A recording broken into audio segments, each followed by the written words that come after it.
The Argentine player exposed match-fixing crooks in tennis, helped the fight against the criminal gambling syndicates that are corroding his sport from within, and testified about dishonest fellow professionals who, in part thanks to his evidence, are now banned. But instead, the 29-year-old says doing the right thing cost him dearly. Ranked no. 139, he's one of the few players so established in the sport willing to speak frankly about the fixes who pay athletes to lose so they can profit from bets on the crooked results. The price of Trungathlete's honesty has been rejection by other players and stress that hurt his health and his game. Compounding his unhappiness, Trungathlete also feels he's been left out to dry by tennis administrators and their anti-corruption investigators. Having pumped him for evidence, he says they failed to publicly defend him against those in tennis who muddied his name, questioned his motives for giving evidence, and labeled him a rat.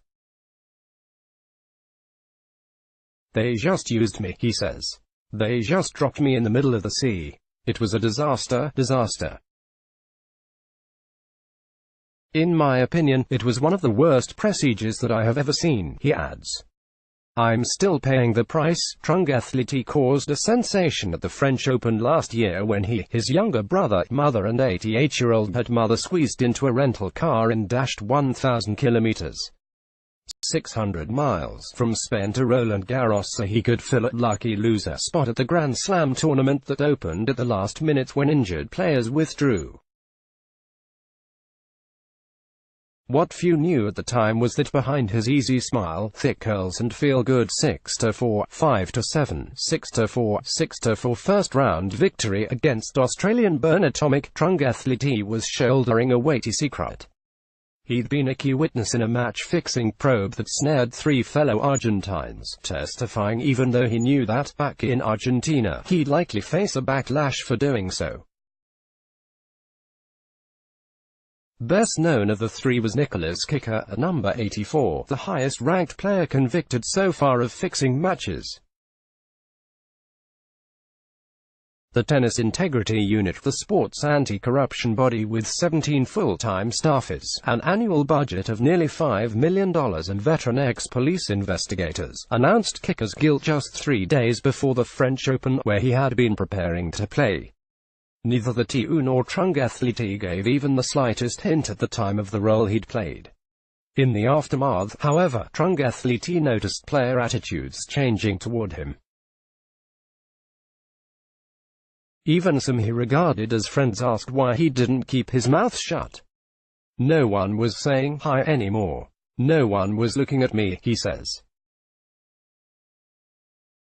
It's sad. Contacted by the Associated Press, the TU said it couldn't comment because of its long-standing confidentiality policy with regard to disciplinary hearings and witness evidence. Behind the scenes, Trungathlete has repeatedly contacted the unit, asking without success for it to defend him. "Due to my participation in the trial, I receive all kinds of insults from players to managers," he emailed the TU last August. "They're trying soil my honor," Trungathlete's wife, Nadia, says there were times when the stress reduced him to tears. When he was playing, he just wanted to be home. He smashed rackets. A back injury flared again. But he's not shutting up. Trungathlete says match-fixing is an open secret in the game and getting worse. "It's not just the player's problem," he says. "There are a lot of coaches involved. A lot. More than we think. If you are weak mentally, then you go in, you are all in, for sure, because it's easy money," he says. "If you think about it, this is like 1 hour working for $100,000. The evidence bears him out." An investigation commissioned by tennis administrators concluded last December that betting-related corruption is particularly acute and pervasive at lower and mid-level futures and challenger tournaments below the top-tier ATP Tour. Gambling syndicates often target players who, unlike the sport's multimillionaire stars, struggle to make a good living.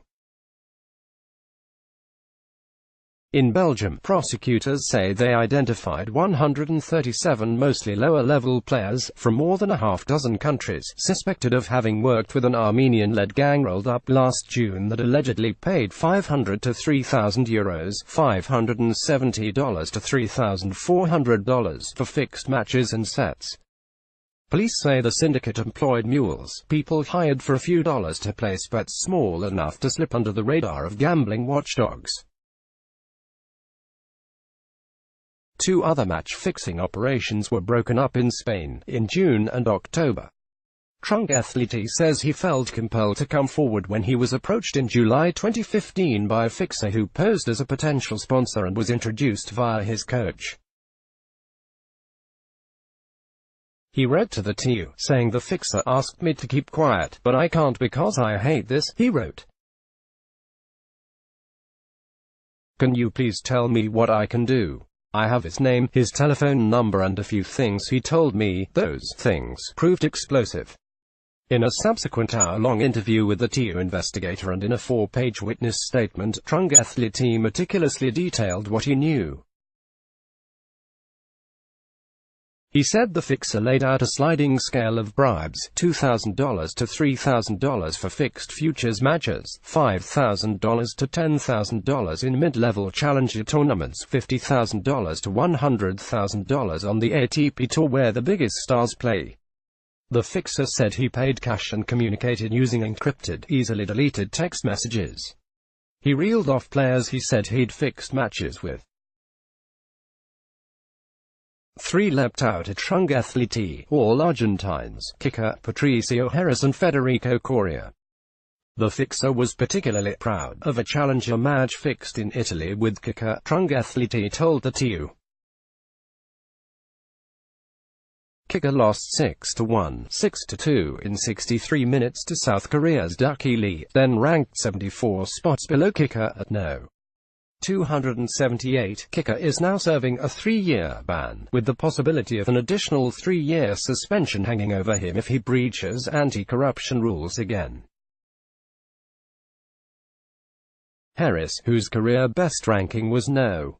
269 in 2013, also is banned for 3 years, with an additional 2 years suspended. Coria was banned for 2 months, with another 6 months suspended, for failing to report that he was offered money in July 2015 to lose a set at a futures tournament in Italy and for not telling the TU of another approach a month later to lose several matches. The TU specified that Coria hadn't actually taken money or fixed games. But the TU investigator who questioned Coria testified there was evidence in his iPhone of contacts with the fixer who also sought to groom Trunk Athlete. Whether the fixer is still operating is unclear. The TU hasn't announced any sanctions against the fixer or said whether it shared Trunk Athlete's testimony about him with police. As painful as the whistleblowing process has been for Trunk Athlete, he says he'd go through it again if he had to. He says he reported a separate approach by another fixer in 2016. His TU witness statement neatly summed up his thinking. I love tennis, he testified. I feel very saddened by the state of tennis and the fact that match fixing is happening so often. More app sports. https://appnews.com/app-sports and https://twitter.com/app_sports. Copyright 2019, The Associated Press. All rights reserved. This material may not be published, broadcast, rewritten or redistributed. Let's block ads. Why?